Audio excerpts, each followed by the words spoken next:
Good morning, everyone. I am Darlene May Gupit, and I was assigned to report on five topics. First topic is classroom visits and observing the teaching learning situation. Second, administrative and supervisory uses of tests and measurements. Third, organization of the course of instruction.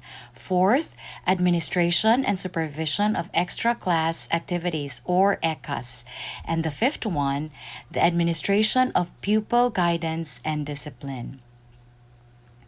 Okay, now let's discuss on the first topic, which is classroom visits and observing the teaching learning situation, a framework for instructional coaching and professional growth.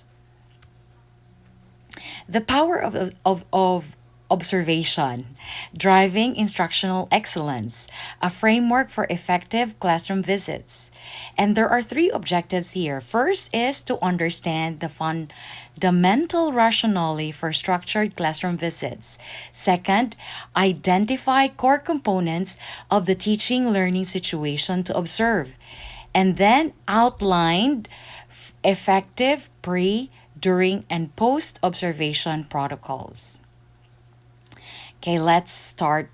Let's dig deeper to the rationale and purpose of classroom visits. Our focus here is moving from evaluation to instructional partnership, building a culture of growth. You have to establish observation as a supportive, collaborative process, not a punitive one.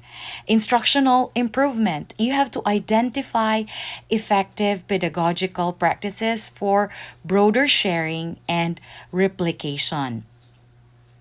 Targeted professional development, or the PD, diagnose specific areas of need to inform customized professional development, like questioning, differentiation, or engagement. Quality assurance, ensure alignment between curriculum, lesson delivery, and learning objectives. And then the last one, teacher reflection. Provide non judgmental, effective data points to support the teacher's self assessment and growth cycle. The second, the pre observation phase, setting the stage. Our goal here is to establish clarity, trust, and focus.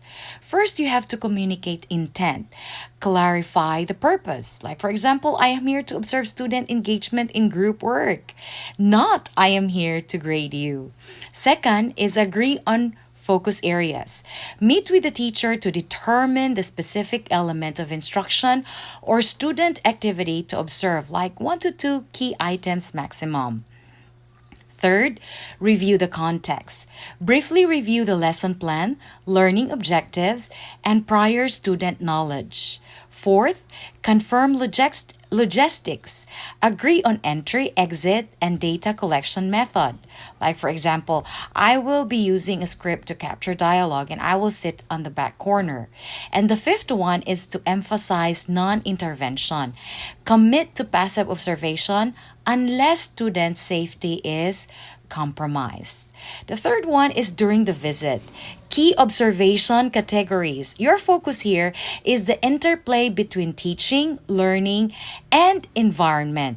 First, the teaching situation, instructional delivery, clarity of teacher instruction and communication, pacing and transition, effective use of questioning, high order versus low order, integration of technology or instructional materials. Second, the learning situation, student response, level and type of student engagement, passive listening versus active creation, evidence of critical thinking or problem solving, peer to peer collaboration and productive discourse, visible student work or outputs. And then the third one is the classroom climate and management. You have to observe routines and procedures of the teacher, the tone of teacher student interaction, and physical arrangement supporting the learning goal. Okay, deep dive. Observing the teaching situation. Your question here is the instruction designed to promote deep understanding? And then your area to observe is objective clarity, the observation indicators, which is Does the teacher links activities back to the stated learning goal? Pedagogy, variety. Are there variety of instructional strategies used like lecture, activity, inquiry, discussion? Differentiation, evidence of scaffolding or challenge provided for diverse learners.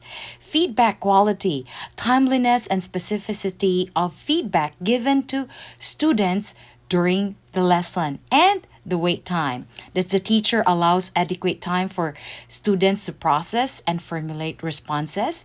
These are the things that you are going to observe during the deep dive or the observing the teaching situation. And if you move on to observing the learning situation, your question here would be what are the students doing to learn? And your area to observe are the engagement. And their indicators would be the percentage of students on task and activity participating, cognitive load. Students are challenged. Are they challenged but not overwhelmed? So, or productive struggle. Student voice. Do they have the voice? Does the students initiate questions or contribute ideas voluntarily? And then assessment for learning. Does the students self-assess, peer assess, or use rubrics criteria to monitor their own progress? Proof of learning. Do they are they observable evidence? Are there observable evidence that students are meeting the objective during the lesson, like writing models or discussion? So these are the things that you are going to observe about the learning situation. And then the post observation, which is already the feedback for growth. Your key principle here is to focus on data, not judgment. Timeliness. Provide feedback within 24 to 48 hours while the lesson is fresh. And then data driven conversation. Start the discussion by presenting objective, factual data collected during the visit. Like, for example, I recorded 5 instances of high order questioning in 40 minutes. And then the third one, the plus delta model. Identify 1 to 2 positive areas, which is the plus, and 1 to 2 areas for improvement, which is the delta. The fourth one is the teacher's voice. Ask the teacher to reflect first, okay? And then, like, for example, how do you feel? The lesson went based on the agreed upon focused area. And then the next steps, which is collaboratively set one measurable, actionable goal for the next visit. And then establishing a high impact observation culture.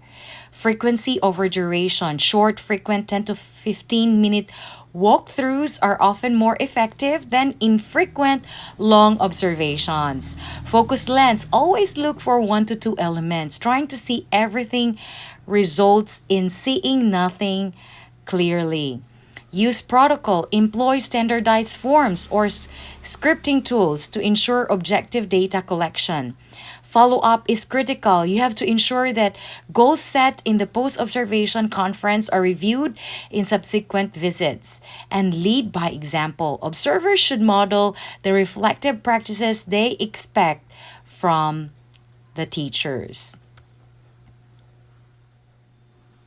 Now let's discuss on my second topic, which is administrative and supervisory uses of tests and measurements, leveraging data for educational excellence. Number 1, the role of data. What are tests and measurements? Test is a systematic procedure for measuring a sample of behavior. Example here is an achievement test. Measurements, the process of assigning numerical values to the results, a score of 85%.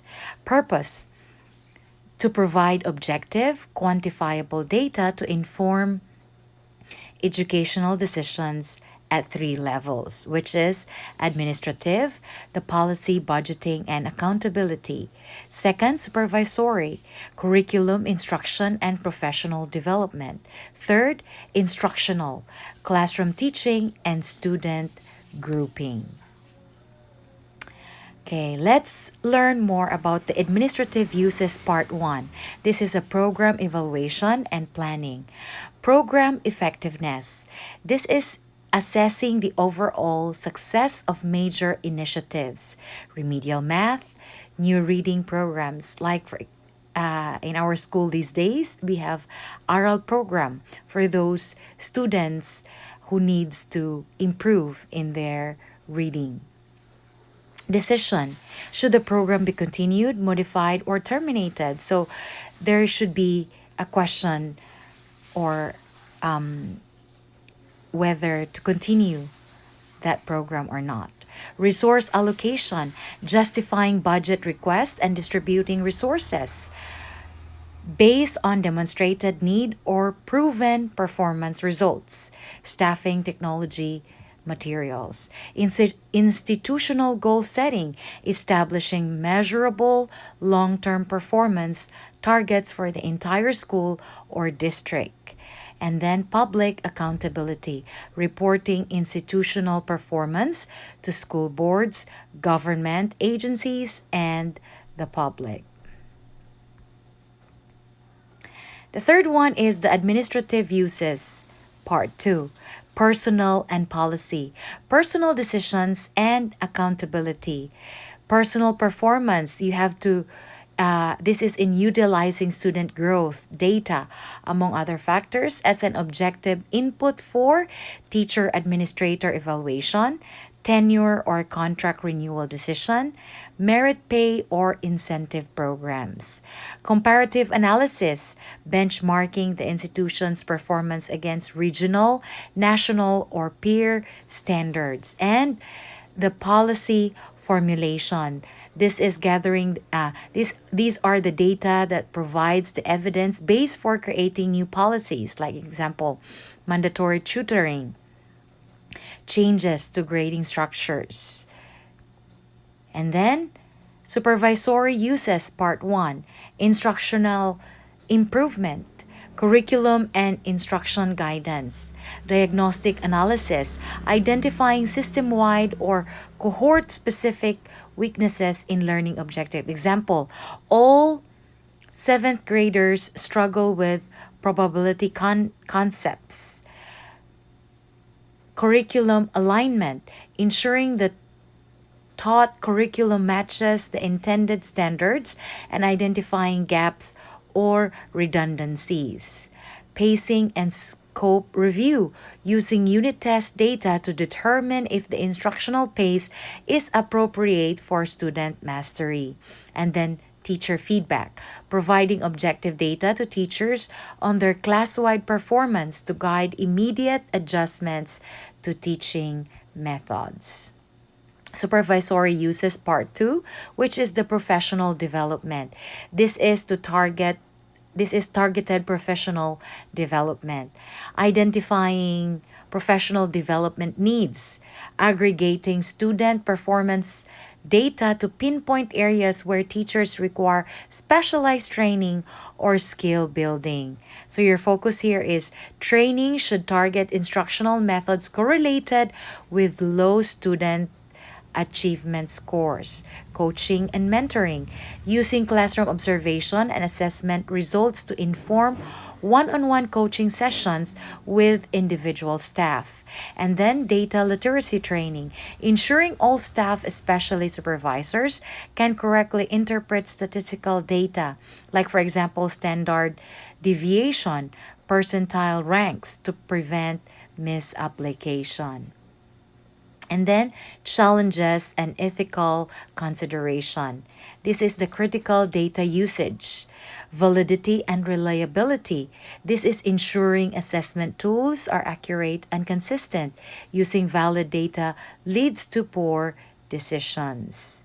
The teaching to the test hazard, supervising to ensure tests serve learning, not other way around. Instruction must focus on deep content mastery. Bias and equity, scrutinizing assessment results for potential bias against specific groups and ensuring fair, equitable testing environments.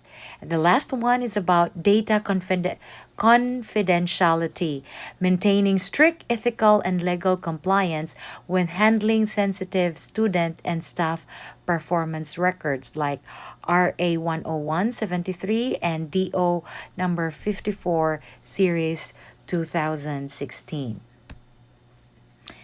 The seventh one is from data to gathering to data utilization. So first you gather the data and then you utilize them. Tests and measurements are the engine of continuous educational improvement. Administrative success, defined by sound, equitable policy, and effective resource management informed by data. Supervisory success, defined by improvements in classroom instruction and teacher effectiveness guided by data. And then the final goal is to establish a culture where data is used thoughtfully, collaboratively, and always in service of maximizing student learning outcomes. Let's move on to my third topic, which is the organization of the course of instruction, a systematic approach to effective learning design. Let's study the foundation, which is the systematic design.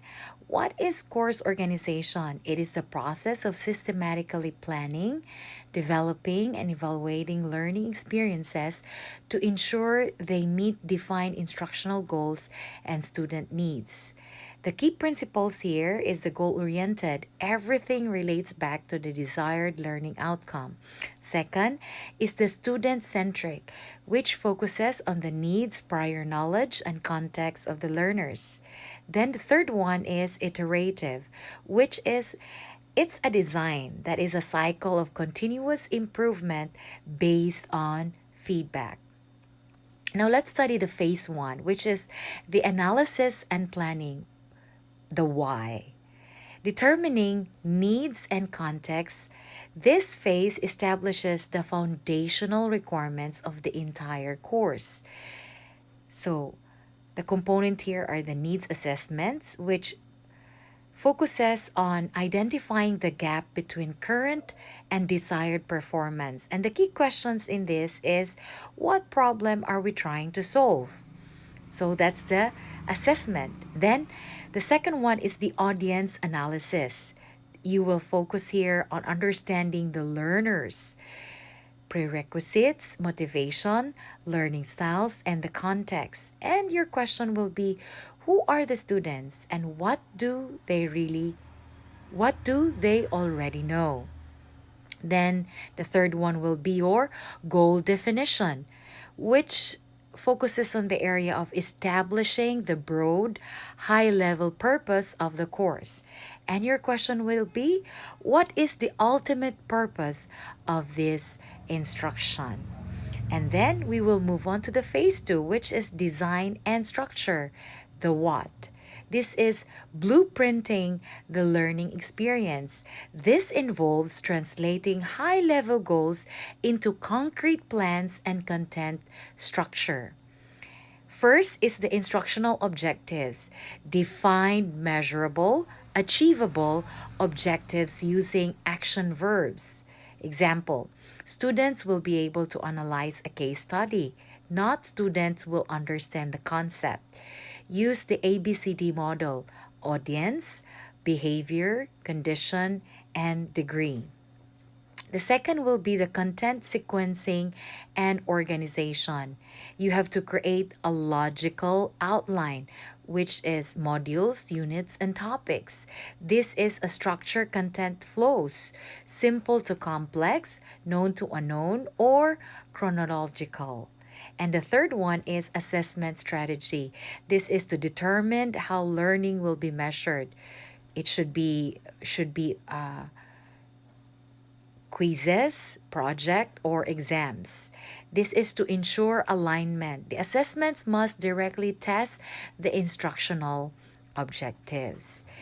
And then after that, we will move on to phase three, which is the development material, the how. This is building the assets, converting the design blueprint into tangible learning resources. And the key activities here is content curation or creation. writing lectures, recording videos, developing interactive exercise.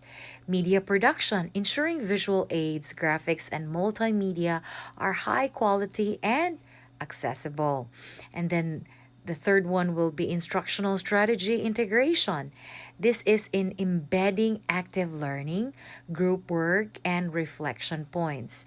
And the last one will be pilot and review, testing modules with a small group of learners, SME, ease, and peers for clarity and functionality before full deployment. And then the phase 4 and 5, which is implementation and evaluation. This is a delivery and continuous improvement. This is the final stages. The final stages focuses on delivering the course and gathering data on its effectiveness. First is the implementation, which is the delivery. It includes training instructors, ensuring facilitators are prepared and consistent. Tech readiness, verifying all platforms, LMS, video conferencing, function it's functioning correctly. Launch and support, providing clear start instruction and continuous technical pedagogical support. And then the evaluation, which is the feedback loop, formative evaluation, ongoing feedback gathered during the course to make mid-course correction like surveys and observation. Summative evaluation, measuring overall success after the course. End of course surveys, final assessment results, impact on job performance. And then you will be focusing on the impact. Your key takeaway will be alignment is king. The action item will be all objectives, content, and assessment must align perfectly. And then know your learner. Your action item would be design decisions must be driven by the audience analysis. And then iterate, don't stop. You have to use evaluation data to improve the course for the next offering. We are now on my fourth topic, which is the administration and supervision of extra class activities or ECAS, ensuring holistic development and operational excellence. What is extra class activities or ECAS? This is an informal activities outside the regular curriculum or classroom, subject to institutional control and direction. Why ECAS matter? First is the holistic development, essential for nurturing non-academic skills, character, and personality. Complements curriculum, provides practical application and exploration of interest, life skills, develops leadership, cooperation, teamwork, and responsible citizenship. Goals of administration and supervision.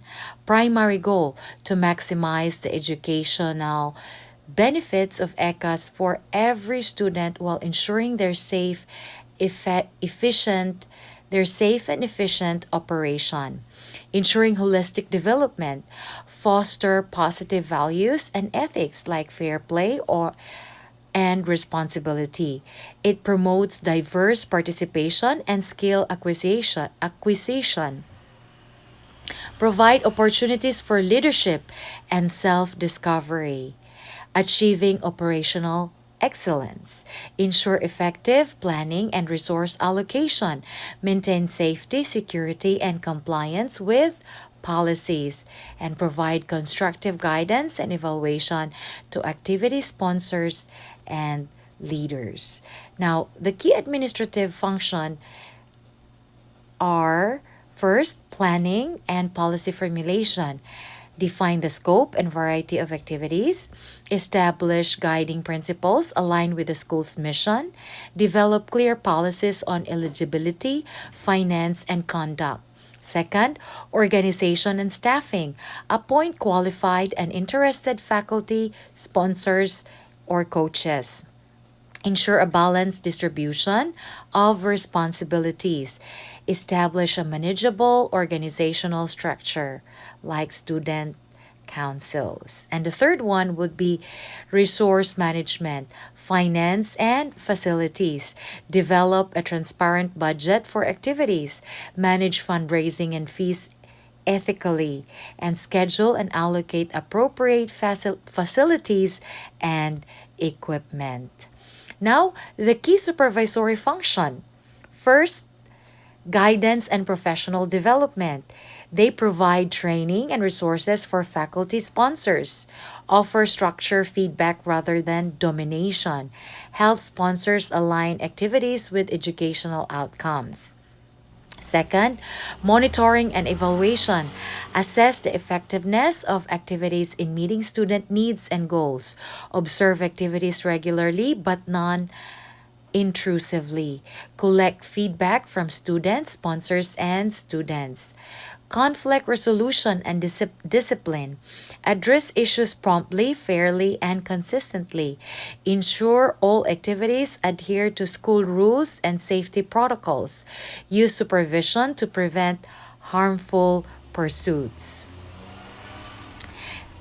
These are the guiding principles for ECAS: student centric, focus on the interests and needs of the learners; equitable access, ensure all students have the opportunity to participate; integration, activities should supplement, not duplicate, the regular curriculum; non dominance, faculty sponsors should guide, empowering students to lead and make decisions; accountability, all groups must operate under established school policy, especially regarding finance and safety. Now, measuring success. This is an operational excellence. The metric is participation rate. The focus is access and reach. The description here would be percentage of students involved in at least one ECA. Sponsor satisfaction. The focus would be the faculty support. Description would be the feedback on resources, support, and workload balance. The third one would be financial transparency. The focus would be efficiency and trust. And the description here would be accuracy and accountability in managing activity funds. The fourth one would be safety record, focuses on compliance. The description here would be number of incidents or policy violation. And the fifth one would be alignment with goals, which focuses on effectiveness. And the description would be evaluation of activity outcomes against intended holistic development goals. And the call to action here is to implement a collaborative review cycle, including administration, sponsors, and students to continuously improve the ECA program. The summary would be effective administration and supervision of ECAs are independent and crucial for a balanced educational experience. And the impact would be they transform informal activities into powerful tools for holistic student development and ensure efficient, safe, and accountable school operations. Finally, my fifth and last topic would be the administration of pupil guidance and discipline, fostering a supportive and accountable learning environment. The core goal here is defining the integrated system, pupil guidance, proactive, developmental, and preventative support aimed at helping students acquire knowledge, skills, and positive attitudes. Goal is to promote self understanding, responsible decision making, and academic success. Pupil guidance, reactive and corrective actions designed to address breaches of conduct, protect the learning environment, and teach accountability. The goal here is to ensure a safe, orderly, and respectful environment conducive to learning for all students. And the core goal is to integrate guidance and discipline into a cohesive developmental framework that prepares students for citizenship and lifelong success.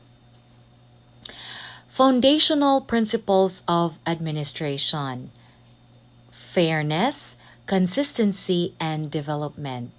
There are four here, and the first one would be developmental focus. All interventions, both guidance and discipline, must be age appropriate and focus on skill building, not just punishment. The question would be, what skill is the student lacking that led to this behavior? Then the second one would be clarity and communication or due process. School rules, expected behaviors, and consequences must be clearly defined, written, and consistently communicated to students and parents. The third one would be equity and impartiality. Administration of rules must be free from bias, ensuring consistent application across all students' demographics. Consistency in process is more critical than consistency in outcome. And then the fourth one would be least restrictive intervention. Prioritize guidance and preventive measures before escalating to punitive disciplinary actions. Now, the guidance component. This is a proactive strategies, prevention, and support. So there are guidance strategy here. First is comprehensive counseling. The key activities would be individual and group counseling, college and career advising, mental health support, or referrals. The outcomes is to enhance self-awareness, personal goal setting. Another one is social emotional learning or SEL. The key activities is the structured curriculum embedded in class covering self-management, social awareness, and relationship skills. The outcomes expected would be to improve peer relations and reduce conflict. Another guidance strategy would be positive behavior interventions and support, the PBIS. The key activities here is systematically teaching and reinforcing expected behaviors across all school settings. The outcomes here would be clear behavioral expectation, high rate of positive reinforcement. And then the last one is the mentorship programs. The key activities here is pairing at risk or struggling students with positive adult models, staff, or community members. And then the outcomes expected is to increase sense of belonging and academic engagement. Next is the guidance component, corrective action, intervention, and accountability. Informal interventions or the tier 1, initial responses at the classroom level. Examples here are verbal warning, brief cool down time, proximity control, restorative conversation. The next one would be formal interventions, which is the Tier 2 and 3, administrative actions requiring documentation and clear consequences. Examples, loss of privileges, detention, in-school suspension, behavioral contracts, or parent conferences. The third one would be restorative justice, a method focused on repairing harm rather than just assigning blame. The process is the student who caused harm meets with the affected party to understand the impact and agree upon a plan to make amends. The goal is to reintegrate the student into the community. And the last one would be exclusionary discipline, which is the removal from the regular school setting or out of school suspension, expulsion. Guideline should be reserved for most serious offenses or when other intervention have repeatedly failed. So these are the choices in corrective actions, interventions, and accountability. The next one would be administrative best practices for implementation. This is a systematic support. Staff training, mandatory recurring training for all staff on school code of conduct and reporting procedures, de-escalation techniques and trauma-informed practices, SEL curriculum delivery and positive reinforcement strategies. The second one would be parent guardian partnerships. Establish consistent channels of communication regarding behavior, academic progress, and guidance resources to your students. Involve parents in the creation and monitoring of behavioral intervention plans, or the BIPS. BEEPS. Data-driven review systematically track and analyze discipline and guidance data, referral rates, types of infractions, location, time, and demographics. You have to identify hotspots, the times and locations, and disproportionate discipline rates to ensure equity. And the last one would be annual policy review. Review and update the student handbook and code of conduct annually based on data, legal mandates, and best practice research. And then a developmental mindset, summary, and future direction. Integration is the key here. Effective administration requires viewing guidance and discipline as two sides of the same coin, both aimed at student growth. Shift from punishment to instruction. The primary function of discipline is to teach self-control, empathy, and responsible behavior. And the last one would be the role of the administrator, to be the consistent champion of the school's values, ensuring the rules are enforced with clarity, compassion, and a focus on long-term student development. That's all for my report, and the question will be flashed on the screen.